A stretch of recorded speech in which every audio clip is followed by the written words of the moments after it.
Hi, my gorgeous Tauruses. This is your astrology reading for November.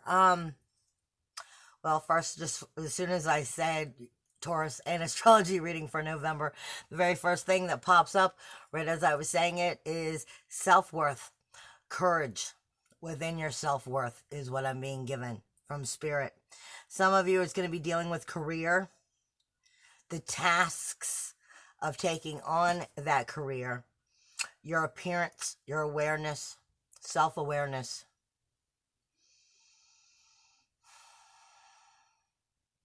Some is having some karmic lessons, vision,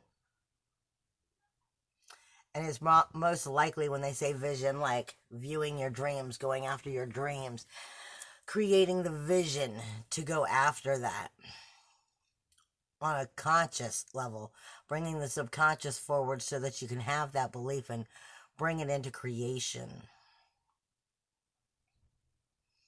But you're still dealing with some inner emotional turmoil for some of you, because I'm getting some self-deception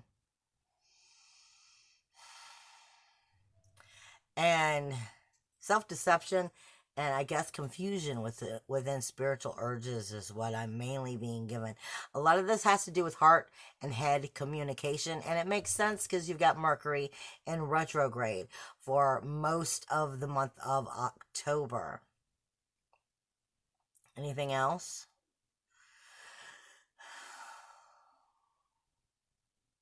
Can you give me a direction on that?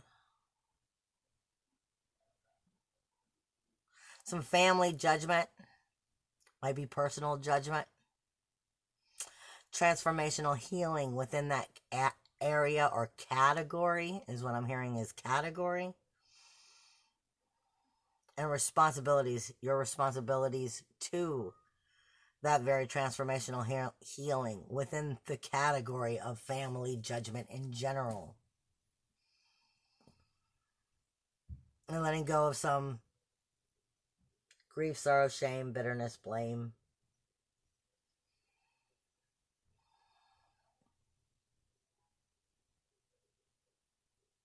But it's definitely something to do with a lot of your subconscious is coming forward as you're making these shifts and changes. All right, let me get into the main part of the astrology for the month, and that's telling you what planets are moving where and what's going on, and then we'll walk through all 12 houses. I can't go through all the aspects as the month moves.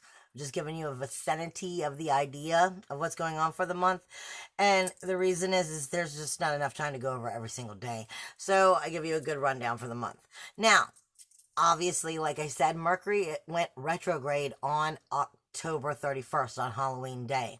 So it's going to be in retrograde right on up until the 20th when it goes direct. This is going to be part of that communication, heart and head communication that you're going to be experiencing.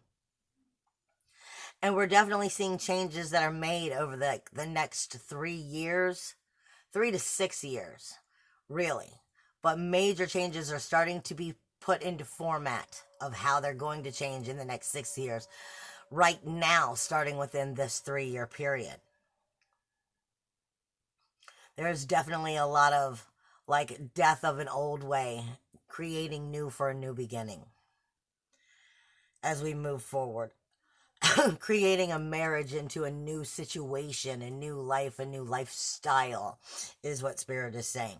Now, let me get back into it. Like I said, on the very 1st of November, Venus moves into Sagittarius with Jupiter and Ceres. On the 8th, Pallas moves in with Venus.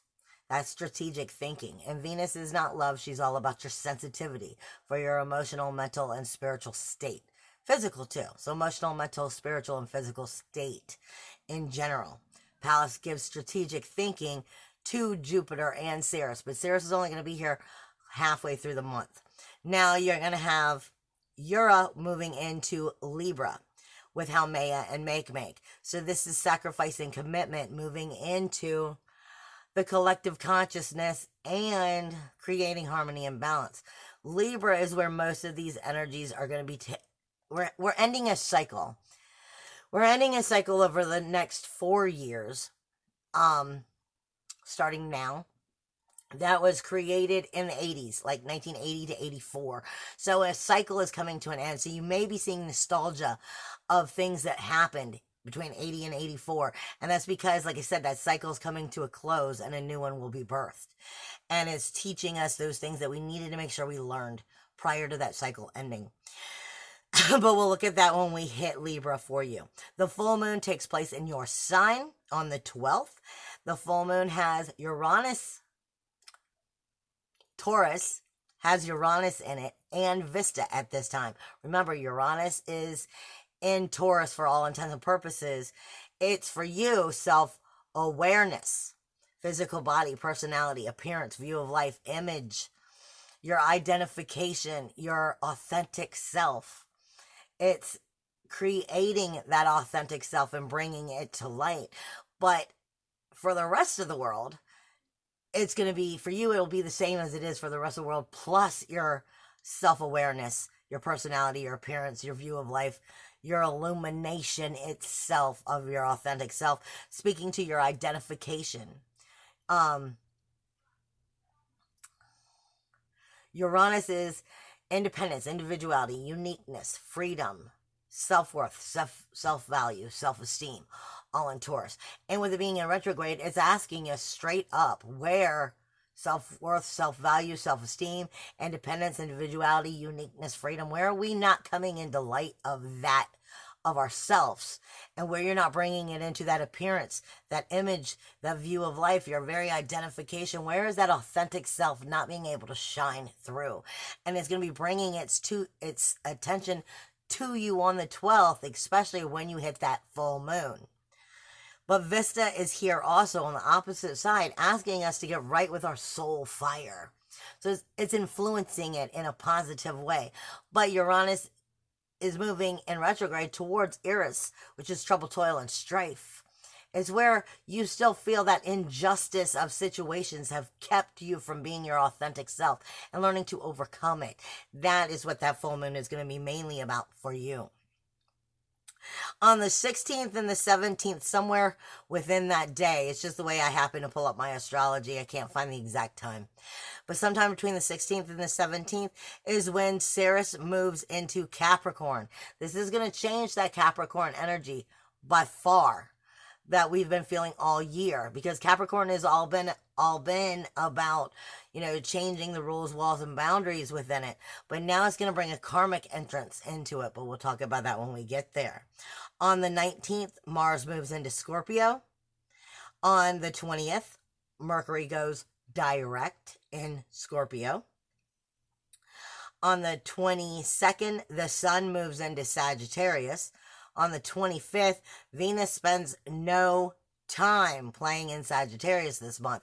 It moves in on the 1st and it's out on the 25th, and then it's into Capricorn, adding extra emphasis to that energy that will be coming into Capricorn near the end of the month. On the 26th, you have a new moon in Scorpio, and it's the second new moon in a row, meaning it's not just a one-time cycle. It's continuing that cycle of resurrection in the area of whatever it is that's taking place for you. We'll look at that again. And then you have on the 27th, Neptune is going direct.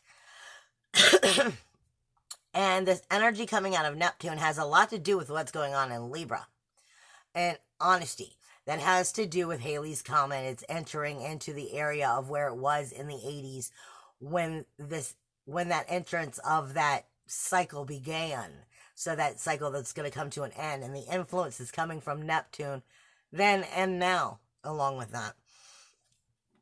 Now let's look at where we're looking at for you in general. Like I said, all month long, your very self-awareness, your appearance, your view of life, your view of yourself, your image, your core, your illumination, your authentic self is dealing with Uranus trying to ask us or ask you where you're not quite been able to step firmly in or onto the plate of your self-worth, your self-value, your self-esteem, your independence, your individuality, your uniqueness, your creative self. where you haven't been able to fully bring that in because it's coming closer to Eris, trouble, toil, and strife. Where are you holding on to things that's actually kept you from moving forward? Where is that injustice you're still holding on to? It's what I call vampire syndrome. And I'm just using this teddy bear. I call it vampire syndrome because it's something that bothered us, something that hurt us, something that we didn't like. But we still hold on to it, and we're like sucking the death out of the death because we won't let go of it. Like a vampire, trying to suck the blood out of something until it's dead. But we're still trying to hold on to whatever it was, that trouble, toil, strife that caused that injustice. And we're still trying to say, well, I'm not right because of this.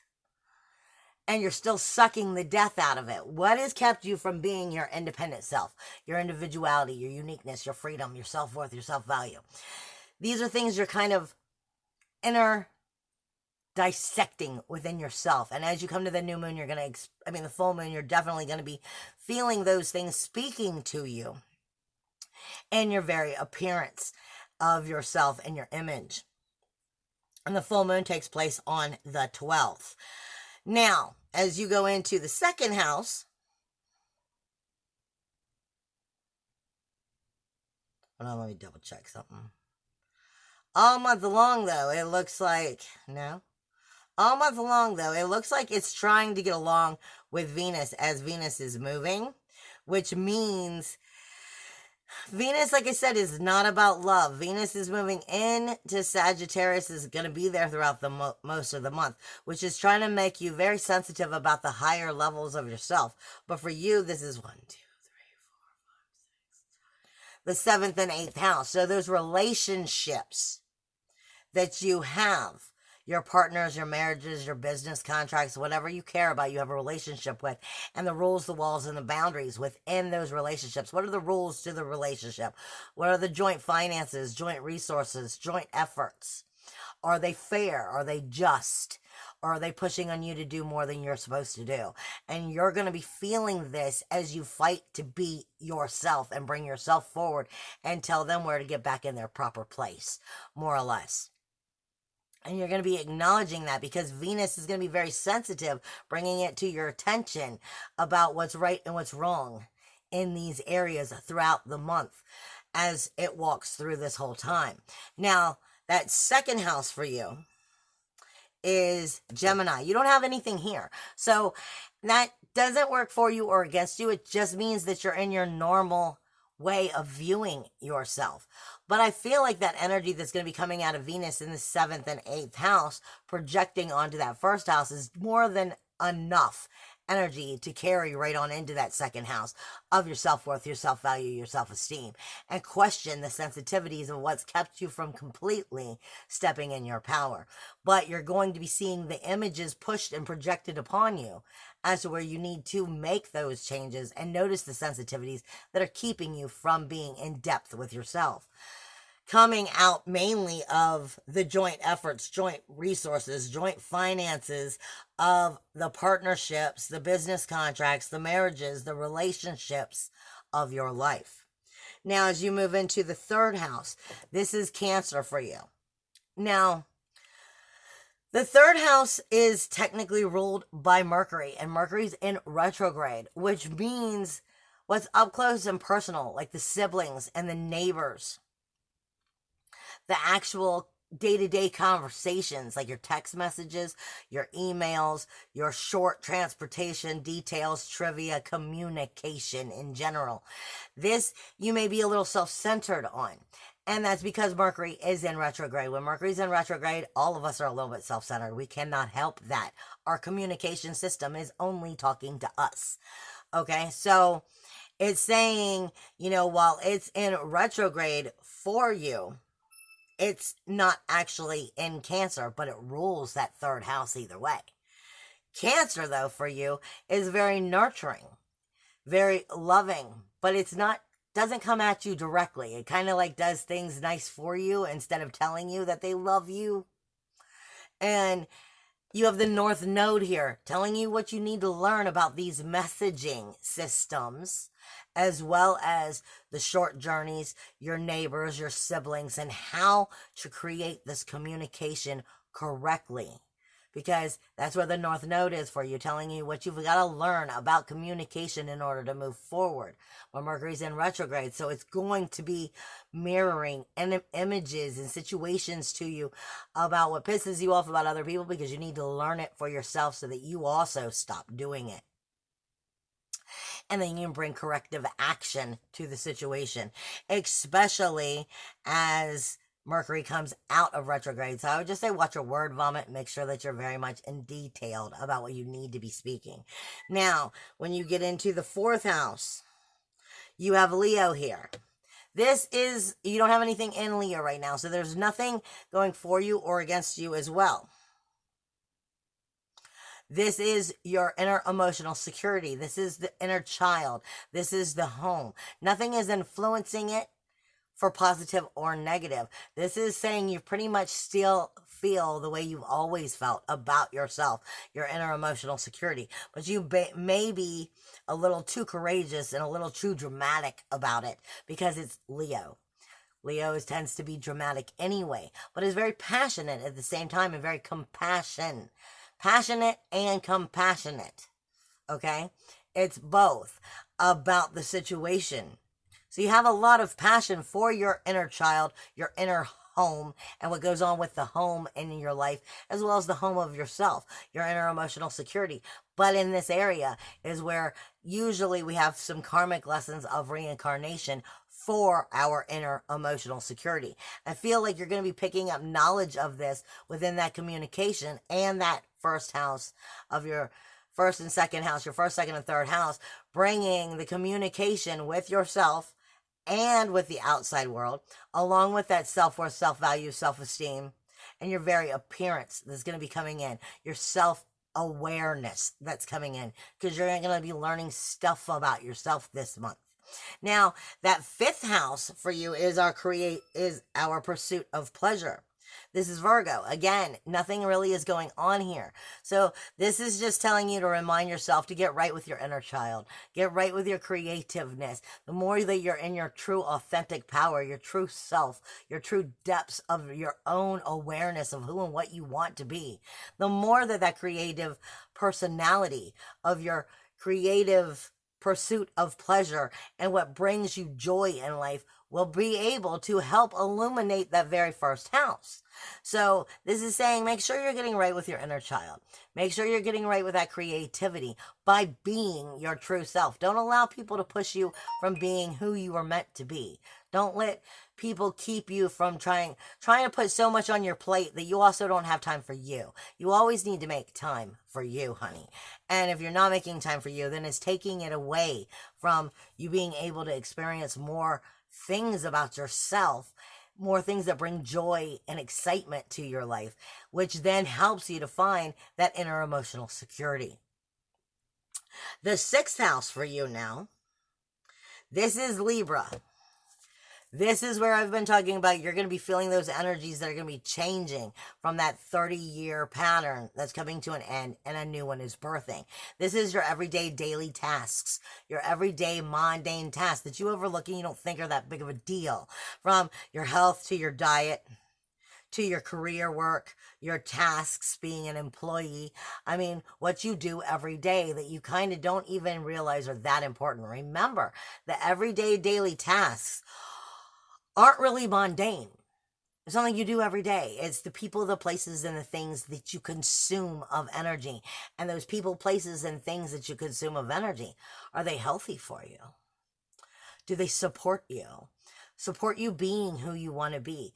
You're going to be acknowledging certain people, places, and things that you need to be getting rid of because it doesn't support you finding that true truth and coming into a new level of inner emotional security.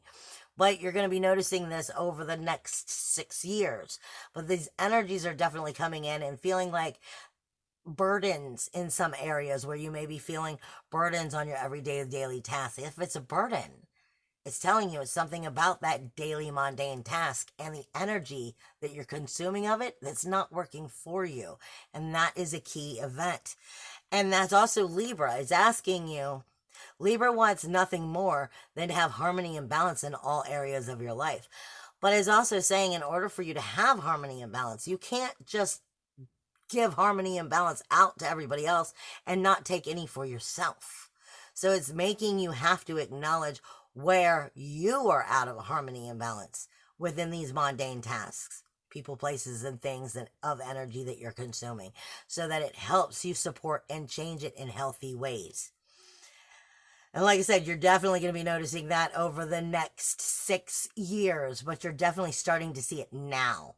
Now in the 7th house for you, this is Scorpio. This is also where you're going to have that second doubled new moon come in on the 26th.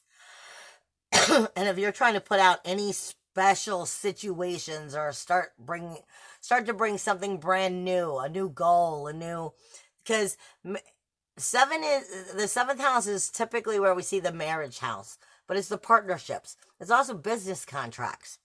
So like I'm saying, if you're trying to launch a situation or start a brand new goal that has to do with, a business contract or a partnership, I wouldn't necessarily say the marriage or a spousal situation, but something that's, that has goals and dreams in a different way.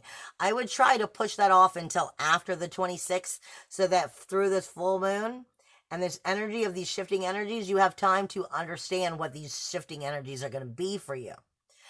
But if it's a relationship, just realize that new moons are all about new beginnings, new directions, new goals. And it is a second one. So you're not really starting something new. You're critiquing it. Okay? Within the relationships, the partnerships, the business contracts. Starting something new here. But Scorpio, up until the 22nd, it still has the sun in this energy. And this means it's going to definitely be illuminating the situation for you, or showing you where it's illuminating against you. Because the sun is an illuminator. It brings the core to the relationship. And either it's showing you where you're out of line or where they're out of line. Okay, within these relationships, and how to illuminate it, to bring it, to mend it in a proper way. Mercury is in retrograde in the relationship house up until the 20th? So this is why I said I would wait to make sure you've learned all those little lessons up until the 20th. You're also going to be a little self-centered, and you can't help it. Mercury only is talking to you.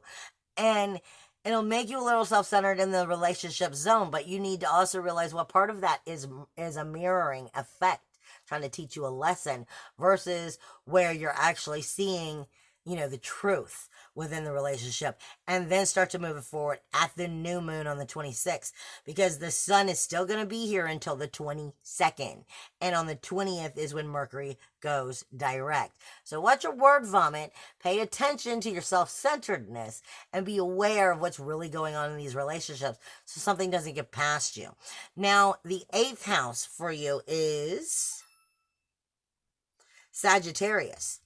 This is where Venus is moving into on the 1st, and Pallas. Strategic thinking. This is helping you understand that self-centeredness that's going to be going on. Pallas is in those relationships, because you have the 8th house is the relationships responsibilities. It is the joint efforts, the joint resources, the joint efforts, resources, and finances. It is the rules to the relationship, and where these rules need to be shifted and where they're out of whack within these relationships. Mercury within the relationship is going to be self-centered enough to help you pick that apart. And the sun will be illuminating it. This is why I'm saying you want to hold on, if possible, until the 26th, so that you gather all that proper information until that second new moon, and then redirect it properly. Because in Sagittarius, you have Jupiter, Ceres, Venus, and Pallas. Strategic thinking about realizing what you are sensitive to that works for you and what works against you. Jupiter is bringing the higher knowledge and the abundance to the situation, making it so it cannot not be seen. And then you have Ceres here bringing karmic energy and teaching you about what's been neglected and what's been nurtured. So you're going to have a sensitivity about the neglect. Also feeling very good about the nurturing. the truths of the financial situations, the truths of the joint resources and efforts within the rules of these relationships, and where they're fair, where they're balanced, where they're just. But sensitivity, Venus, is going to also be speaking with Pallas as they move in about strategically thinking where they're out of balance to correct it. So listen to that inner understanding, but make sure that you're speaking it correctly. You're not just word vomiting that shit out there. It won't work for you until after that new moon. The ninth house speaks to you of Capricorn. And like I said, you have Ceres moving into Capricorn on the 16th or the 17th. This is your higher self. This is your ethics, your morals, your spiritual urges, your dreams, your visions. This is where your philosophy, your religion, your law, your higher learning and higher education takes place. This is the higher self. And you've had Pluto here with Saturn all year trying to speak to you about where the rules, walls, and boundaries you've created in those last 30 years haven't necessarily worked for you at getting right with that higher self and how to resurrect that energy. Ceres is coming in now to give you the threefold theory and to speak to you about what you have been neglecting in these energies versus what you have been nurturing. Okay, and you're also going to have, come the end of the month, is when Venus is going to come in. So if you haven't learned it, come the end of the month, around that new moon time, Venus is going to sweep in there and start smacking the situation down about your higher truths and make you start seeing it. Venus just wants you to love yourself. But if she has to smack you to get you to do it, she will. Okay? She's all about telling you what you love and why you love it and why you like it. But she will also tell you why it hurts, why they betrayed you, why this happened, and why you are so resentful about it. That doesn't mean you should act in those energies. That means that you need to comprehend so that you can learn the karmic lesson and make the proper changes about coming into truthfulness with your higher self. Now, the 10th house. You don't have anything going on here. This is your honor, your reputation, your prestige, your professional career, your financial success, your financial and social foundations. I feel like even though you don't have anything going on here, if you're getting right with yourself because of all of the energies and what's happening in certain ways of helping you get more in depth and more in tune with what you truly are, your true self, your true mission, your true purpose, as you're coming more into that power of yourself, your honor and your prestige and your reputation is going to follow within that anyway. It's just going to redirect you. So I don't feel like that's going to make any difference because you're going to be supporting it anyway. Now, the 11th house for you is where Neptune is going to be going direct on the 27th. This is your community, your larger groups, your friends, your memberships. But it's more importantly, it's where your hopes, your wishes, your dreams are. It's also where the self-realization comes in. So are these groups, these memberships, these communities, these friends truly supporting those hopes, those dreams, those goals, those ambitions? Because this is Pisces energy and Neptune is in this area. Being able to healthy create magic or in an ill-formed way creating magic. So are you allowing the groups, the friends, the memberships, the community around you to support what you truly want? Or are you kind of going with the flow and going with what they want? This is what this is about. Because you are definitely finding there's rules, walls, and boundaries that need to be shifted here. And you're seeing changes you're seeing changes in habits that you've created and patterns you've created over the last 30 years that are probably popping up in nostalgic ways of patterns within these friendships, these communities, these larger groups. And how are they working for you or against you? And you're going to be acknowledging that because this has everything to do with Neptune picking apart those negatives before it goes direct and telling you where you're still creating from nostalgia that never was healthy for you, never really did work for you, and then supporting it so that you can make the shifts and changes that will help. Now, the 12th house for you is Aries. This is Chiron. It's the wounded healer of your grief, your sorrow, your shame, and your blame. But it's also where Medusa is, and it's also holding on to trouble, toil, strife, and injustice. So this is saying it's time to let go, time to find the truth, time to believe in yourself, and allow the 12th house to heal so that the brand new can begin. But you have to actually deal with your grief, your sorrow, your shame, your blame, and your secrets in the closet. I love you guys. I hope it's a good month. Bye.